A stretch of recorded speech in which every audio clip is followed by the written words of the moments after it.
I'm very happy to be here, and I'm very happy to meet all you mothers and fathers who share the same kind of situation that my husband and I went through with our daughter Raina, who was born on June 5th of 2007. And she was 8 pounds 2 ounces, which was huge for me. My other 2 kids were, I think Holland was 7 and Ryan was 5'5". So they were big. She was big for me. And they did not check her blood sugar level. And her body was cold. It was like, I think, 97. And they said, oh, you know, no big deal. Lots of babies are born, you know, with cold body temperatures or whatnot. My husband was very pushy about it. He really was concerned that it was cold for so long. And it was cold through the night. And they were getting ready to release us the next morning to go home. And they had Raina and me sleep together, skin on skin, to try to get her temperature back up. And at that point, I was starting to think, you know, she shouldn't be cold still. But anyway, I just was still reeling from the traumatic labor, I guess. But anyway, Raina and I took a 3-hour nap, skin to skin, and my husband went to the office to prepare to bring our new baby girl home. And I went to the bathroom and put Raina in the little bassinet, and I heard the nurse come in and say, Mrs. Boozer, I'm just going to take your baby down to the nursery one more time just to check her out. Everything's fine. I said, okay, that's fine. And I went back to my bed, and I called my mother-in-law and was all excited. I had a girl, 8 pounds, blah, blah, blah, blah, blah. And this nurse comes in and comes up and stands right next to me, and she says, and I kind of did this with my phone, yeah? And she said, I need to talk to you about your daughter. And the way she said it, I just hung up on my mother-in-law. I just clicked the phone, and she had 100% of my attention. And I said, what's wrong? And you know, we tried to have Raina for 11 years, so I just was pretty much in shock. And she said, we need you to come down and see her. She's not doing very well. And the way she worded it made me say like they were taking me to say goodbye to my child. And I just barely remember the walk down there, but I started crying so hard and praying so hard. And when I came down to see Raina, she was convulsing. And what had happened was the nurse had come in to check on us, and Raina was blue, and she was crying and fussy, so she took her down to get her blood sugar taken at that time. When Raina was born, there were several other babies that were born that night, so they had to move me to a regular hospital ward or wing or whatever. I wasn't in the maternity ward. And one of my good friends was there the night that Raina, or the day that Raina crashed, and she said that if I had been in the OB ward, an OB nurse would have picked up on a cold body temperature and a fussy kid and would have checked the blood.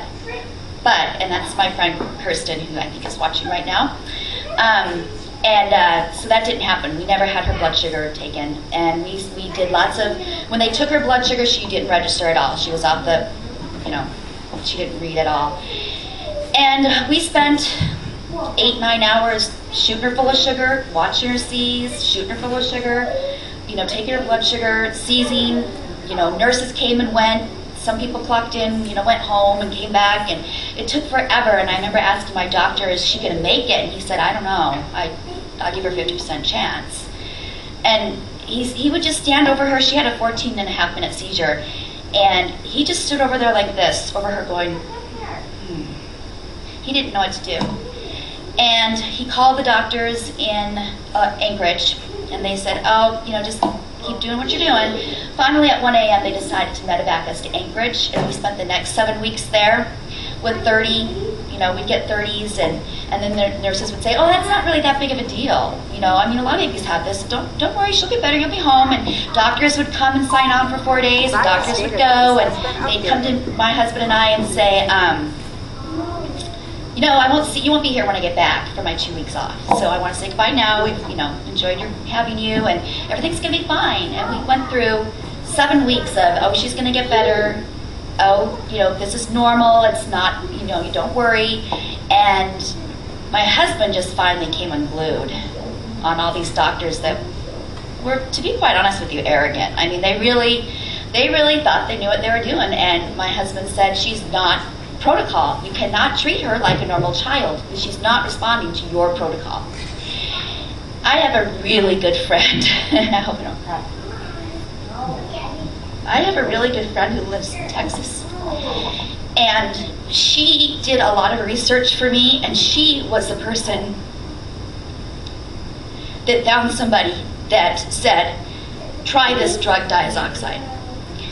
So we went to the doctor and said, try this drug, and of course they looked at us like, who do you think you are? They did some research and they decided to try the drug. Well, they had to send away for it. Finally it came up, blah, blah, blah. Prayed and prayed and prayed and prayed and prayed for the drug to work. The drug did not work at all. So we tried, Kelly, my friend, said, well, my nurse friend said, try octreotide, and if that doesn't work, you need to go to CHOP right now. And I am not a pushy person.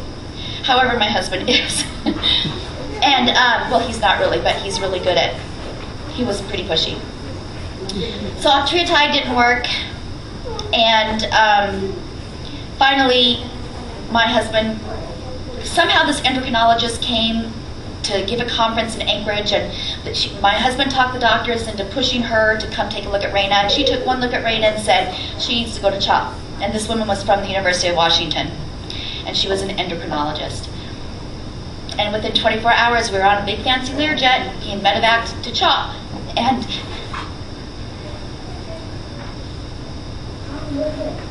it was so scary to be in such a big, loud city. We landed in this city. It was crazy. My husband wasn't with me, and I was scared to death. I have to say the Ronald McDonald House was just awesome. The doctors and nurses, I had absolutely no complaints because they got Raina and I settled, and I slept with Raina, and Bob came in the next morning at 8 a.m. and as soon as Bob was there, I felt like everything would be okay. So I don't remember much after that. It's kind of, Billy is kind of a really hazy. I don't remember much, but I really wish my husband were here. Anyway, so we go through all the stuff that y'all have been talking about. No, I got y'all. I love that word. It's so much easier than you guys.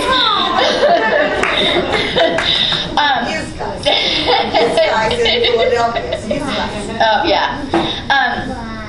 Anyway, the scariest moment for me on this journey was the PET scan, because I felt like Raina's what's the word? Her journey, her life was going to be chosen and decided from then on. We were either going to go to diffuse and be diabetic, which is what I understood at the time. I didn't know that you could have 10% of your pancreas, or 1%, 0.5%, whatever.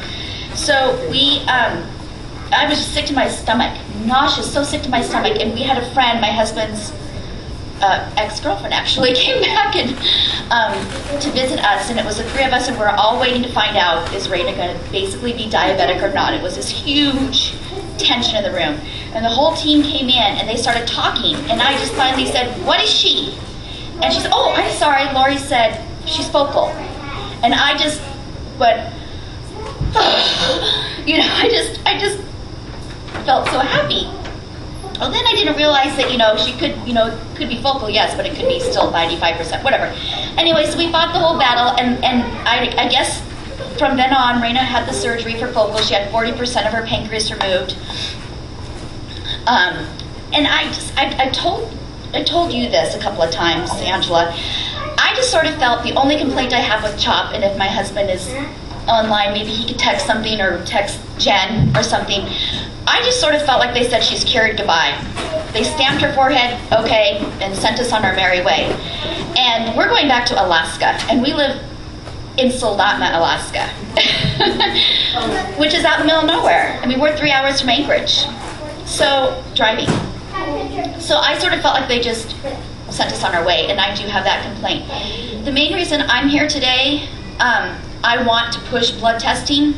I would have, who knows what would have happened if Raina would have been checked, as you all know. I mean, your babies are similar. The other thing that I'm here for is I think that, it's important to have primary care nurses for these babies, because every time we turned around, there was a new nurse coming to take care of our baby, and we had to educate that nurse, and they all look at you like you're retarded. Like, where do you get off telling me how to do my job? And And it was like that. I don't even, I have 40 different nurses in 7 weeks. And I think that's important. That's the message I wanted to tell Dr. Thornton, was that even if we have 4 of the same nurse, that's fine, as long as they know that every 3 hours, Raina has to be fed. No, if she's sleeping, you can't just let her sleep. And so we didn't sleep much because we felt like, oh, it's shift change, we got to be there, to educate so-and-so. And anyway, that was another thing I wanted to talk about. Jen, what was the other stuff I put on that list? We didn't bring it.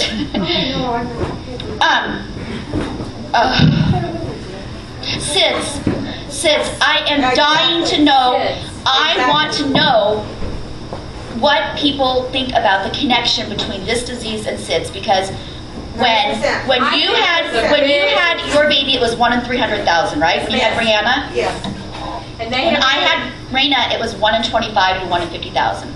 I even talked to a doctor in California about 3 weeks ago that told me, I cannot tell you what the name of the disease is, but when your babies go low, or people in general go low, they have no idea that they struggle with sugar problems. They go low in the middle of the night and they pass away because their sugars are so low. And that makes me wonder why, if this could be regarded to SIDS. Right. That is a question. And that's what would have happened to us, frankly. If Raina and I had woken up 20 minutes later from our nap, she would have died in my arms. Because she would have just, I'd have woken up with a dead child in my arms. And so who was the mom who said I probably would have been blamed for sleeping with my child in bed? Was that, I don't know. Yeah. I probably would have gotten in trouble for sleeping with my daughter in bed, even though they told me to do it. And what if they'd sent us home a couple hours earlier? She'd have died in her crib. I would not have my child here because they did not check her blood and they did not do what they were supposed to do, or what I feel like they should do. And Angela, you are an angel from heaven. You are such an awesome person. I remember telling my husband, I don't know, this Angela woman doesn't even have a baby with HI. And she is advocating for us and doing more for the disease than I am. And I almost lost my child to it. So I just think you're an amazing person, Angela. I really do. There's one more thing. Primary care, blood testing, SIDS. Oh, I'm going to kick myself tonight. That's okay. Spell it out, kick it out, shoot it out. Primary nurse, Bob, are you online? Dad? Okay, I guess the list is in Jen's room. We'll go check it. But anyway, anybody have any questions? Okay. I think bringing up the SIDS is very important. Thank you. I do. Oh, yes, I think we're on to something very big with that. I really do. Yes. I really think we're on to something critical and huge right now, and they're going to make an HBO movie about us in 10 years because we solved SIDS. Yeah. So how is she doing now? Are you seeing any delays now? She's eclectic. She's march. She that little kid has a pain tolerance. My other 2 babies are babies. Sorry, Ryan, if you're watching this. Whine over everything. Raina will fall and scuff up her chin and get up and keep going. Is she on medication? She's on nothing. They just said, I'm not kidding, they just said, cured, goodbye. And we haven't gone back for checks. We haven't, yeah. Oh, I know. I'm curious to know what chance these kids have as developing diabetes if they only have, like Rihanna, 10% of her pancreas. Like at puberty. Puberty. At puberty. Yeah, there's a chance. You don't know. Yeah, and that's something I learned while I was here. She has 10%, and if at puberty when she's going through changes. I'm glad I learned that, because I'll watch that. And Raina is very quirky, very, very stubborn. She is like every single one of your kids. I'm not kidding. She is just They're fighters. Different. They're fighters. Yes, fighters. Oh, that kid will not, she will never take no for an answer. She's like this woman right here. This woman right here. I bet you anything. She's going to fight for what she wants and figure out how to get it. She wants to wear 2 different colors. Her shoes have to be different. She'll go to school with a turquoise sandal and a silver sandal. And they can't be on the right feet. She will literally take them off and switch them. She's worn them backwards. Yeah, backwards. She likes to wear scarves and hats. And just very eclectic things. Yes, Jen? Hi, honey, I miss you. I love you. Anyway, she's just, I see a lot of similarities in all our kids.